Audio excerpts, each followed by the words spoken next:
மாடலுங்க? இது பாத்தீங்கன்னா ஸ்கோடா ரேபிட் 2013 மாடலுங்க. சிங்கிள் ஓனர் கண்டிஷன் இருக்கு. ஒரு டீசல் வேரியன்ட். ஓகே. எலகன்ஸ்ங்க. Top end. 4 wheel alloy wheel வந்துரும். சரி. டயர் கண்டிஷன் பாத்தீங்கன்னா 80 to 90% டயர் கண்டிஷன் இருக்கு.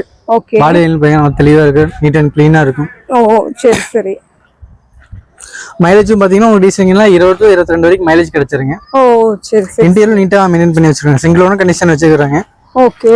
இன்டீரியர் பார்க்கவே உங்களுக்கு நல்லா அட்ராக்டிவா இருக்கும். டீல் பாருங்க, உங்களுக்கு லெதர் சீட் கவர் வந்துரும். ஃபுல் மேட் ரூல்ஸ் மேட் வந்துருங்க. சரிங்க. கியர் ஏசி வந்துருங்க. ஓகே. வண்டியில ஃபீச்சர்ஸ் சொல்லி பாத்தீங்கன்னா power steering, power window, central lock with remote key. Okay. Dual air bag, alloy wheel, ABS இதெல்லாம் வந்துருங்க. பேனர் touch screen customer extra alteration பண்ணிக்கிறாங்க. ஓகே. ரிவர்ஸ் கேமராவோட வந்துருங்க. Skoda Rapid 2013 model single owner condition diesel variant. இந்த வண்டிக்கு price பாத்தீங்கன்னா 3,92,000 code பண்ணிக்கிறேங்க. சம்மர் ஆஃபரா பாத்தீங்கன்னா 3,85,000 இந்த நம்ம தந்துடலாங்க. இந்த வண்டிக்கு லோன் ஆப்ஷன் பாத்தீங்கன்னா தமிழ் ஃப்ளோர் வாங்கி பேங்க் லோன் பண்ணி தந்துடலாம். சிபில் ஸ்டேட்மெண்ட் ப்ராப்பரா இருந்துச்சுன்னா ஒரு 3 lakhs வரைக்கும் நம்ம லோன் வாங்கி தந்துடலாங்க. ஓகேங்க.